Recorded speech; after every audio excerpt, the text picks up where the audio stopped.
you're shouting those names at your players. This is just really so far out of bounds. Tonight on 2020, the volcanic video, the coach taking aim at his own players. It's hard being with you right now. It's hard talking about it. Robin Roberts, one-on-one with Mike Rice, the one-time Rutgers coach who exploded. All of it caught on tape. Tonight, coming clean for the first time, a 2020 exclusive. You go and you continue. Sorry. Robin with the tough questions any parent would ask about a coach crossing the line with their kids. There are many people saying there is no way this man should ever coach again. Plus, extra foam double latte, along with a handful of painkillers. The doctor with a prescription pad caught on tape working out of a Starbucks. But it's what he would do next. Tonight you'll see the sting right here on 2020. And the doctor talking only to us. They don't teach you this in medical school. But they teach you ethics. And just this week, could this woman being strip searched by the cops get them in hot water because of it? A special prosecutor weighing in now. They forcefully took off all of my clothes. Tonight, the tape they can't erase. When we return. Now, David Muir. Tonight, if you're a parent, you've likely seen one of those coaches on the sidelines, out of bounds, out of control, losing it. But we had never seen anything quite like this. You'll remember the one-time Rutgers coach hurling basketballs and homophobic slurs at his players. Well, tonight here, he is speaking out about it for the first time. The Robin Roberts exclusive. The coach saddled with regret, hoping for redemption, knowing it's the tape he can't erase. Me versus you. Probably just me versus you. It's a scene that goes on all over America. Sunday afternoon, here on the Jersey Shore. 15-year-old Michael and his dad shooting a few hoops in the driveway. Yeah, now I'm going to show you what dads all across America do. His sister Katie offering tips to dad. Keep doing that. You can't get to it. A college basketball coach you had likely never heard of before Mike Rice was featured in the highlight reel seen round the world. Take a look at this shocking video making headlines this morning. A basketball coach from Rutgers University caught on tape attacking his college players. Rutgers University coach Mike Rice losing it. Kicking players in the rear end, hurling balls at their heads and their groins, smacking them with foam pads, big, strong athletes against their coach, defenseless. And when you turn up the sound, you hear the verbal abuse. Ranting, swearing, even screaming homophobic slurs. The story went viral earlier this year, unleashing cries of outrage. New Jersey Governor Chris Christie weighed in. What parent would let this animal back into their living room to try to recruit their son? And if Mike Rice was Kobe Bryant's coach, I would have smacked the hell out of him. I mean, no question about it. Rice became a punchline on The Daily Show. Go Scarlet Knights! Clear eyes, full hearts, fairies! Spoofed on Saturday Night Live. You take that ball and you put it through that hole and I won't hit you with the bat. And sports commentators cried foul. Why does this man still have a job as the head basketball coach for Rutgers University? He should be fired. When the story exploded, so did Mike's career. I met him and his wife Carrie last week for a no-holds-barred conversation. When it became public, what was your reaction? My first reaction when I saw the tape was one of shock, of sadness that I would put myself in a situation like this. How do you defend throwing a ball at players, striking players, the verbal abuse, the anti-gay slurs? Yeah, you don't. It's unacceptable. It's something that I'll never get over. When Mike came home, after the public had seen that video, what was it like at home? It was devastating for all of us to live through those first few days, especially with the video being played over and over again. The video made Mike Rice the poster boy for abusive coaching. But he's hardly the first coach to be caught behaving badly. And we got a technical. Former Indiana Hoosiers coach Bobby Knight, famous for his temper tantrums. Looky here. Bobby Knight just threw his chair clear across the free throw lane. Passion and competitive drive are a big part of the culture of basketball. And for Rice, it's a family tradition. His mother was a college player. His father, himself, an intense coach and NBA broadcaster. You could say that Mike was born to coach basketball. Everyone in my immediate family had earned a Division I scholarship, and you have state champions and you have Hall of Famers. It was fun. It was fun being raised in that type of environment. Your father has the distinction of being the only broadcaster to be ejected from a game for arguing a call. He's certainly unique, and pass it along. We have a lot of passion and a lot of energy. And a lot of intensity. New York Times reporter Jonathan Mahler has been following Rice for 6 months. He had a very particular upbringing. He is wired a certain way. He's an incredibly intense, passionate, emotional person. These are things that helped make him a successful and a very good basketball coach. But they are also things that made him unable to control himself. Those emotions carried Rice and his team on a 3-year winning streak at Robert Morris University, a small western Pennsylvania school. Then, the break of a lifetime, the big leagues. Head coach at Rutgers University. Annual salary, $650,000. The mandate, get the team out of dead last and fast. The media were calling us the leftovers. The inexperienced coach from a small school in western Pennsylvania. I had a chip on my shoulders. I think I put a lot on myself to show people, A, that I could do it, and B, that this program was going to take off, was going to change, and I was going to help change it. Were you ready? Looking back now, no. I let some of that pressure, some of that stress dictate some things that I did, some mistakes that I made. Mike's credo, practice must be harder than games. That temper never far from the surface. I thought it was necessary to get my team or that individual to be tougher. Good assistant coach right now will keep him away from the officials. And Rice was plenty tough on the sidelines during games, even getting himself thrown out. An early warning sign that his emotions were getting out of control. So Rutgers' second-year head coach will become a spectator. Then Rutgers athletic director Tim Pernetti sat him down after losing to the Louisville Cardinals. Well, I got 2 technicals in Louisville. So Tim Pernetti said, "You're such a good coach. Why will you embarrass yourself, and certainly university, in acting like that?" So yeah, people did try to warn me. Even his wife tried to warn him about his on-court language. The language, my wife had talked to me about the language for 3 years. Do you remember the conversations you had with him and what you said to him? There were times when the language was definitely inappropriate. What I would try and say was, you're such a great coach, you have such an incredible passion and intensity, can you be that way and not use the language? And he'd say, yes, I'll try. But it was getting too late for warnings. One of his assistant coaches, former NBA player Eric Murdoch, had a falling out with Rice. When Murdoch's contract was not renewed, he left, determined to expose the head coach's controversial methods. I mean, it was, negative. I'm having sidebars with all these kids, after practice, because this is their first time going through it. Murdoch asked Rutgers for the tapes of all of Mike Rice's practices over the course of 2 seasons at Rutgers. And because Rutgers is a state university, it couldn't refuse the request. Out of those public records, hundreds of hours of practice tape, Murdoch made a 30-minute clip reel focusing on Rice's temper tantrums, and he delivered it to Rutgers officials. Do you feel that Eric Murdoch sent the video to the school? Why did he send it to the school? You'd have to ask him on those type of questions. I can only answer and explain or try to explain my actions.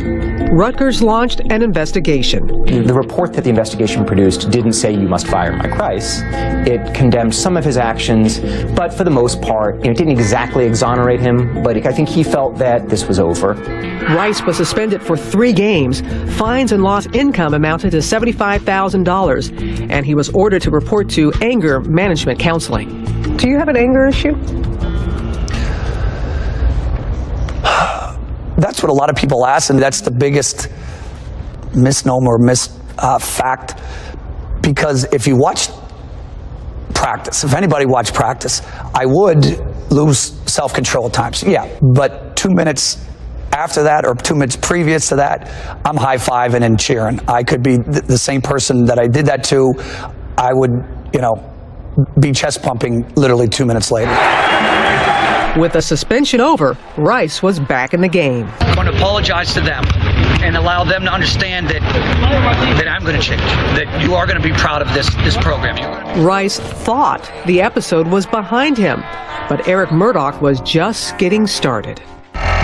When we come back, Rice was fired today. The fiery coach goes down in flames. Can the most vilified coach in America bounce back to coach again? Marlboro, shoot that! Hey, play the rebound! And so where do you go from here, Mike? Stay with us. Once again, Robin Roberts. Take a look at this shocking video making headlines this morning. On April 2nd, former assistant coach Eric Murdoch appeared on ESPN to denounce his former boss. To witness that video, I was like in total shock that this guy wasn't fired immediately on the spot. Embarrassed by the shocking expose of their basketball practices, under intense pressure, Rutgers University fired Mike Rice. Others followed. Rice's assistant coach, known as Baby Rice, who had also bullied players, resigned, as did Rutgers athletic director Tim Pernetti. Murdoch felt vindicated. Mike Rice's removal was long overdue. First step to stopping the mistreatment of Rutgers student athletes. And Coach Rice's reputation was in ruins. The degree of public shame that was heaped on this man was intense. I mean, almost in some ways unprecedented. He went from being an anonymous Division I college basketball coach to being really a sort of poster boy for everything that's wrong with competitive sports in America. I've let so many people down. My players, my administration, Rutgers University, the fans. Start right there. Go ahead, Kate. Most difficult, going home, owning up to those kids, Michael and Katie, and his wife, Carrie. How did you talk to your children about this, your son and daughter? We talked a lot about Daddy made some mistakes. Daddy's working on it. Daddy's always working on getting better. What I'm most proud about, and this is a lesson he's also told my children, there's no blame here on anybody else. Was it difficult to go home? I don't think people realize you let your team down, you let your fans down, you let the parents, but your family, they're all a part of it. But to communicate to them that no, this is nobody's fault except your father's fault. This is something that I'm going to have to live with, and you're going to have to deal with. And this evening, more shockwaves after some of the harshest criticism came as a result of those anti-gay slurs. Already a sensitive subject at Rutgers since 2010, when freshman Tyler Clementi took his own life. Now, he was the Rutgers University freshman who took his own life after video showing his sexual encounter with another man. You're at that same university and you're shouting those names at your players. Did it ever occur to you that this is just really so far out of bounds? Idiotic. Because I wasn't thinking that I was shouting at Tyler Clementi or anybody else who's a gay or lesbian. Looking for answers, Mike reached out to the Gay, Lesbian, and Straight Education Network. Eliza Byard is GLSEN's president. Gilly, very nice to meet you. He went with us to a specific training for PE teachers and coaches. He also had an experience of coaching students who would never show up on his team. It was really important that he meet with the students and hear from them. For these young people, this is a highly unlikely and difficult encounter. Two of the places that LGBT students avoid as much as they can are locker rooms and PE. They just don't want to be there. And frankly, they tell us they're more likely to talk to a cop than they are to a coach. All right, so we are now going to turn it over to Coach Mike Rice. And for Mike Rice, a major step in his search for redemption. It's hard talking about it. It's hard sitting in a classroom full of gay and lesbian students and being told you're no better than a bully. The group did not hold back. So why is a gay man lower than a straight man? It doesn't make sense. My question to you, do you really realize what you did wrong? Oh, yeah. Do you really realize the impact? Yes. Yes. And I wouldn't be here facing you if I did. And until the girl says, you're no better than a bully who said something to me last week, in front of my locker, who made me cry, and then the emotions poured out. She said, "You're a leader. You're a leader of student athlete. You help perpetuate that ugly stereotype that we're lesser, we're softer, we're this, we're that." Do you think that you were a bully? There were some actions that were certainly bullying, yes. Boy, that was a hard lesson learned, that's for sure. Mike also traveled to Houston on his quest for insights into his behavior from former NBA player John Lucas, who runs a treatment center for recovering athletes. How did working with his group help you in dealing with your anger? John tells you the truth like no other person maybe on this planet. Him relaying the stories as we're driving from gym to gym, just him saying it's okay to make mistakes. Until you forgive you, you can't forgive you. And I'm telling you, I have forgiven you. Therapy sessions went on for hours. Let me hear. While we're doing this right, let me say, I forgive myself. Not good enough. Yeah, that's gonna take a while. No, let me hear it again.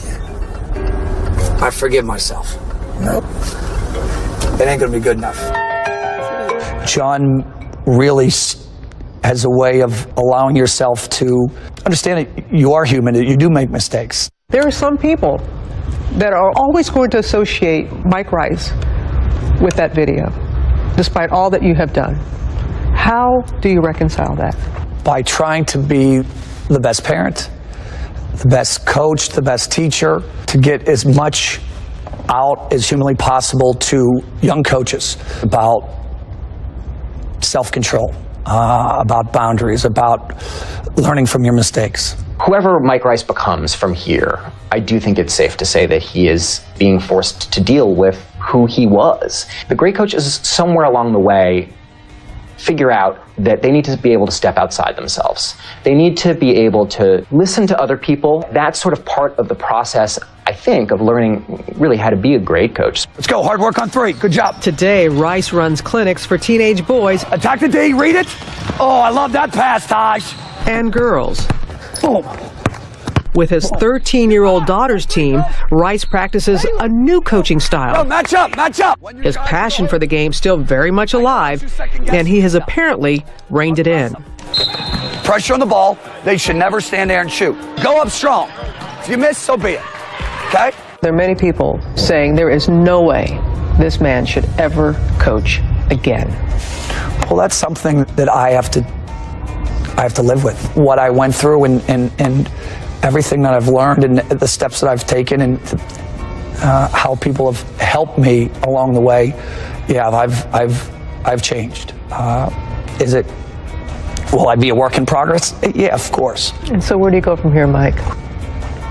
You go and you continue, you go and continue to be a good father. You go and continue to learn and try to develop. I want to be in a gym with student athletes. I want to be a part of a team. Where that takes me, I'm not real sure. It's going to be so radical, this next drill, it's going to blow your mind. Next, you're not gonna believe this doctor's place of business. You would meet and treat patients at Starbucks? But it wasn't coffee that he was selling. How would they pay you? They would sit under the table? And the police were recording on hidden camera. Coming up. Do you ever go into Starbucks for a quick coffee and wonder about some of the people who seem to be sitting there all day long, setting up shop? Turns out one man was a doctor, serving up something else, and it wasn't coffee, until a big sting and the tape he can't erase. Deborah Roberts tonight with the video and the embattled doctor talking only to 2020. With the Green Mermaid beckoning, it's where the world goes for its daily fix of caffeine, that is. But it's also the place where an ambitious doctor in Orange County, California was caught on tape offering a different kind of fix, writing prescriptions for painkillers. You would meet and treat patients at Starbucks? Yes, I would. It's pretty much the American dream, be your own boss, you know. But his dreams were doomed by what he thought was a clever way to finance a solo practice, A medical director by day, at night he began treating patients for pain management at the modern-day office for the officeless. How do you even set up a practice in a coffee house? I realize that sounds a little strange. I mean, the patients would provide me medical records. I would listen to their heart. I would listen to their lungs. You would pull out your stethoscope and examine them? I would take blood pressure. The Starbucks? Yes, I was doing that. Did you make an arrangement with Starbucks? Did you pay any rent? I did not. Dr. Yee wasn't just poaching on private property, he was doling out prescriptions for the most powerful and addictive painkillers, like OxyContin, in exchange for fistfuls of cash. How would they pay you? Is it under the table, kind of? Yes, it would be maybe inside of a coffee cup. But don't you see how that looks a little shady? You know, you're examining, they're handing you money under the table, they're putting it in a coffee. I understand. His practice at Starbucks soon commanded $600 for an initial visit, but the patients kept coming, a third of them in their 20s. One of those eager patients was Derek Rosas, who was coping with an old lacrosse injury. I found out that he was going to see Dr. Yee a lot at Starbucks. Derek's mom, Tammy, wondered why her 20-year-old son needed such potent painkillers. I would find empty bottles of prescriptions in his car. What were the drugs? OxyContin was the one that he used a lot of, that he got from Dr. Yee.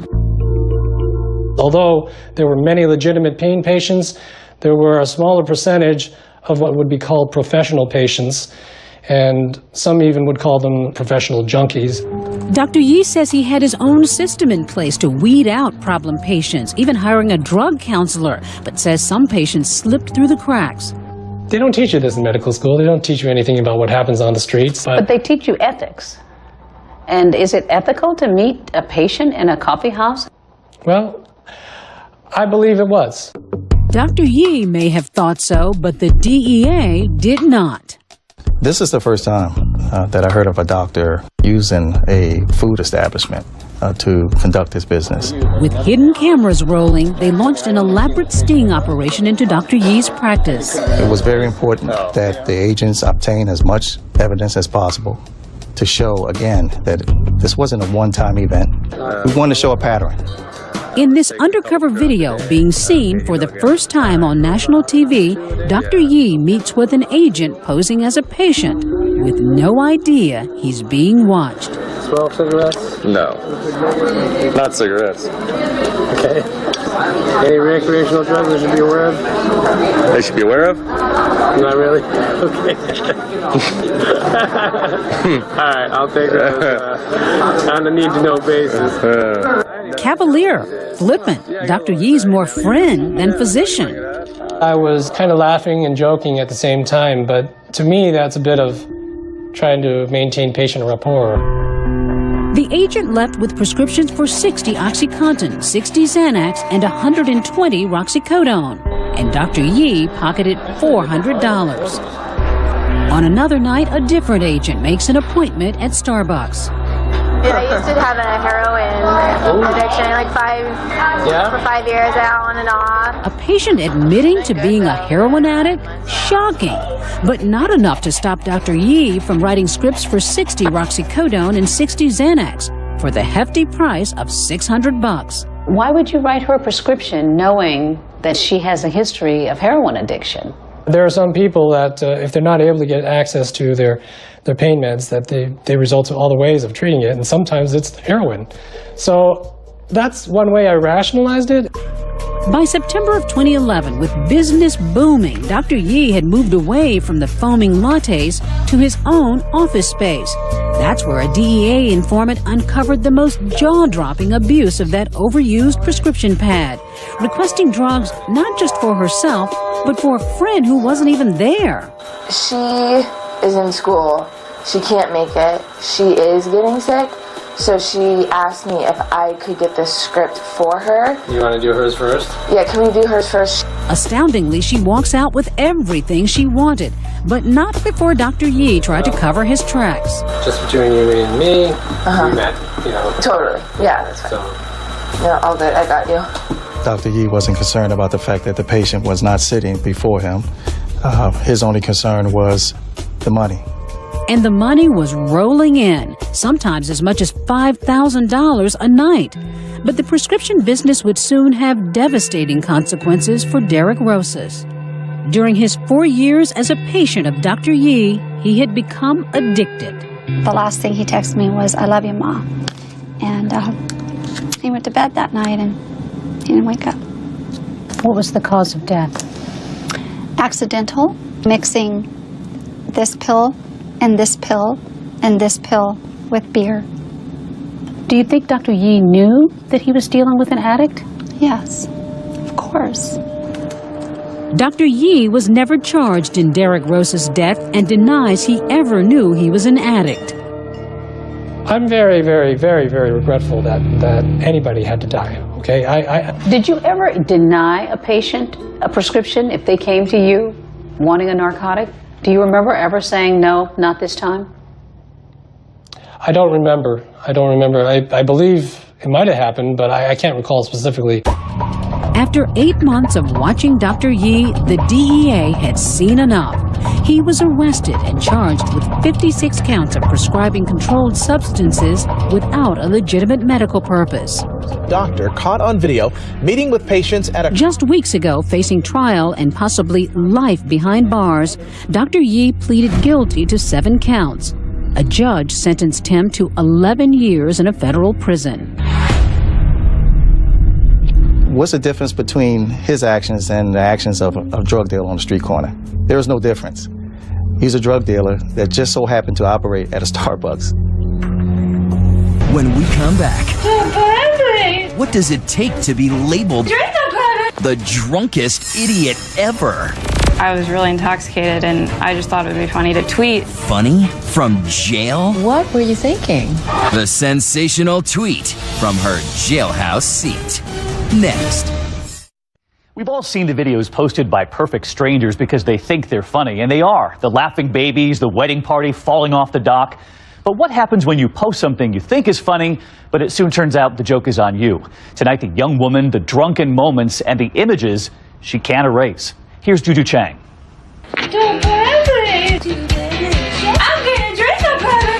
This is Vodka Sam in her heyday, cradling her favorite drink like a newborn. Dissy is terrified of bottles. Her 6-second Vine videos, messing with her dog, and her drunken gymnastics helped crown her the biggest party girl at the #1 party school in the country. The University of Iowa, at least according to the Princeton Review. We're #1 for a reason. What do we drink 7 days out of the week? Sadly, it seems Samantha Gowdy never got the memo that what happens in college no longer stays in college. Thanks to social media, someone's always watching. So why did Deadspin label her the drunkest idiot ever? Well, she'd just been arrested for public intoxication, and then she took to Twitter while still drunk and still in jail. I still have my phone and I was really intoxicated and I just thought it would be funny to tweet and let my friends know where I was. And that wasn't good. That was when it all went south. Yeah. 140 characters later, and your life is completely changed forever. Call it TUI, tweeting under the influence. It all started in the morning, pre-gaming, pounding drinks before the tailgate at the football game. Sam was partying a lot, like really a lot. And how many drinks do you think you might have had? I'm not sure. 3 to 5? Probably, yeah. More than 5? I had a lot. And then once you get to the tailgate, how many did you have? Probably had like 2 to 3 drinks. So that could be as many as 10 drinks before you even got to the game. Yeah, it was bad. Probably should have just gone home, but didn't. Instead, Samantha stumbles into the stadium and somehow, she can't remember how, ends up on the football field. And there is a flag down there. Which turned out to be the worst play of the game. And my son had already called me because he was witnessing the whole thing happen. What did he say? He just said, "Mom, Sam messed up big time." He said the police have her down at the edge of the field and they won't let me get to her. And what went through your mind? Panic. The police gave her a breathalyzer, which came back .341, 4 times the legal limit, an amount that could have killed her. Literally, .3 could be fatal. Yeah. And you were .341? Yeah. What were you thinking? I wasn't thinking at all. The cops took her to a holding cell, but forgot to confiscate her phone, which is when she started tweeting to her 200 or so followers. Just went to jail, YOLO, short for you only live once. And I'm gonna get .341 tattooed on me because it's so epic.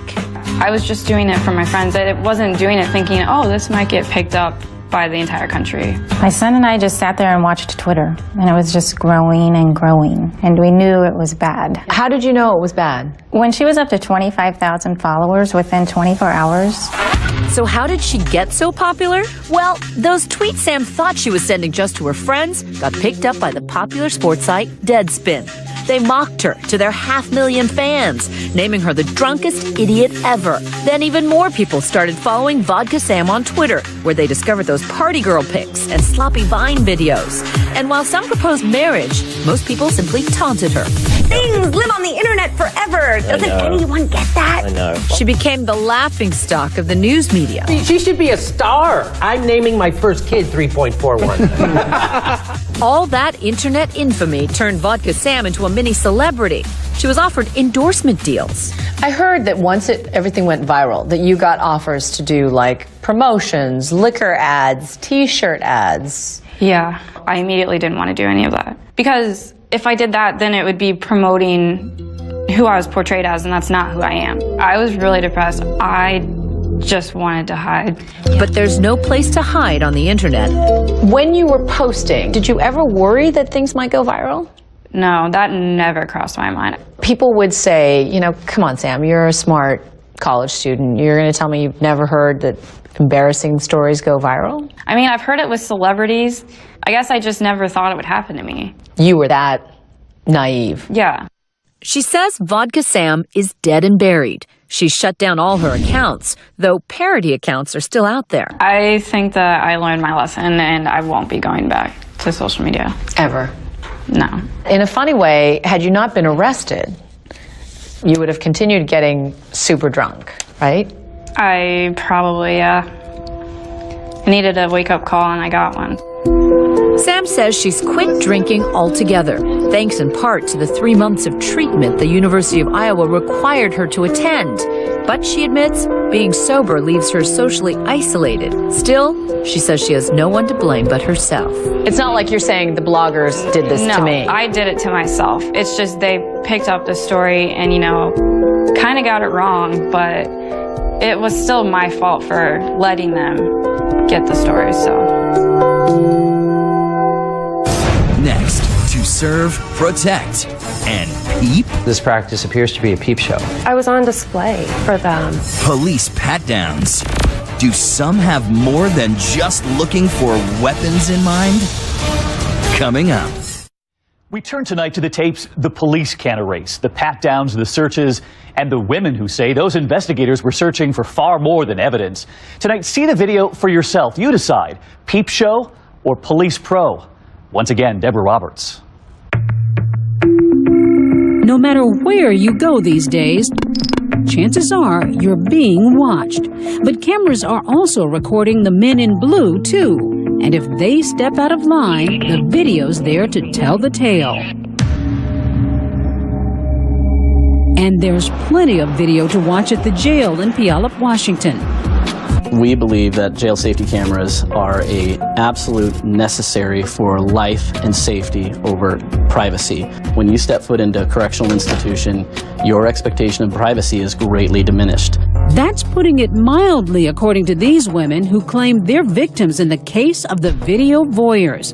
The four describe their ordeals, but are too embarrassed to show their faces. It was a very awful experience, and it was humiliating, embarrassing. The anger of knowing that somebody has these videos, and it's happening to all these other women.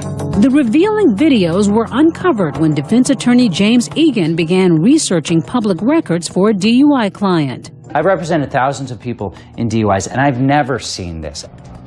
Turns out cops in Puyallup have been videotaping young women, most of them detained for DUI, as they change clothes and use the toilet.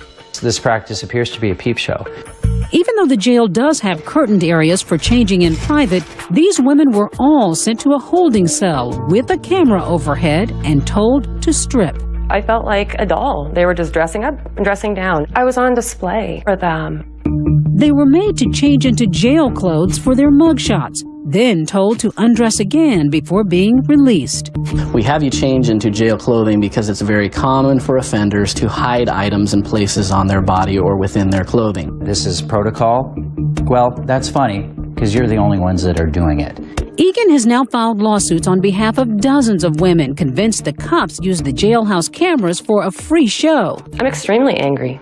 They're there to serve and protect us, and they completely took advantage of each and every one of us. If you're expecting an apology from the police, forget it. The department insists its video monitoring is legal and appropriate. We don't believe there's any merit to the allegations that our corrections officers did anything wrong whatsoever. We do not have officers sitting there monitoring the cameras when that type of activity is going on. And in fact, all of these cases, there are no officers viewing the video or the monitor at any time through any of the allegations. But the women aren't buying it. Yeah, it was really cold in there, and I asked for a blanket, and he told me to, if I do jumping jacks, he'll be watching me. Don't do jumping jacks naked, because I'll be watching. The Washington case isn't the only instance where cameras have landed police in hot water. Take the case of the problematic pat-down in Texas last year. A state trooper pulls over a 38-year-old woman and her 24-year-old niece for littering, claiming they were acting weird. When his female backup arrives, the weirdness kicks into overdrive. Suspected of hiding drugs, the women say they were forced to submit to a body cavity search on camera in full view of passing cars. And watch this. The horrified victims say the officer didn't even bother to change latex gloves between searches. That's gross. That is gross. Bobby Ramos spent 20 years as a cop in the NYPD. Is there ever a reason to do this kind of a search out by the roadside? No, absolutely not. This is like, and the idea that she's doing this in front of her dash cam is outrageous. The female officer was fired, her male counterpart suspended. Still, if you think that's bad, consider the case of the strange strip search. 33-year-old Dana Holmes was speeding home from a wedding when cops pulled her over.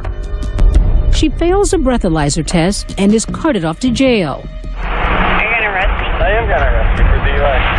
Are you serious? But now her evening's about to go from bad to worse. As she's being booked into the LaSalle County Jail, Holmes is told to stand up, spread her arms and legs as she faces the wall. During the search, a female deputy lifts Holmes' left foot. I had no problem with the female guard patting me down. Then attempts to do the same with the right. I was cooperating. If she told me to lift, I did. In their incident report, the officers allege Holmes tried to kick them. The deputies pounce immediately. 1 minute she was patting me down, and the next minute I was just forcefully attacked to the ground. I was picked up by all 4 officers and carried to another cell where they forcefully took off all of my clothes, completely naked, where I was left on the floor of a jail cell, and it was just very terrifying for me. Would you need 4 people to do a search? No, not at all. It depends on how that person's acting. If the person's compliant, then there's no reason to have all these cops or all these officers gawking at what's taking place, because basically that's what they're doing. In fact, Illinois law says a strip search is permitted only when officers believe a person may be hiding a weapon or drugs, and it must be done by an officer of the same sex in private. This is as bad as it gets. These 4 individuals acting in concert together were either stupid, arrogant, untrained, or some combination of all of those things to have done this. LaSalle County officials maintain the jail guards did nothing wrong. But don't tell that to Dana Holmes.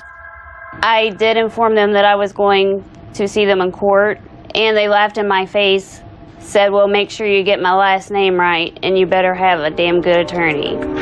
Dana says she has that attorney, and most importantly, she has that video.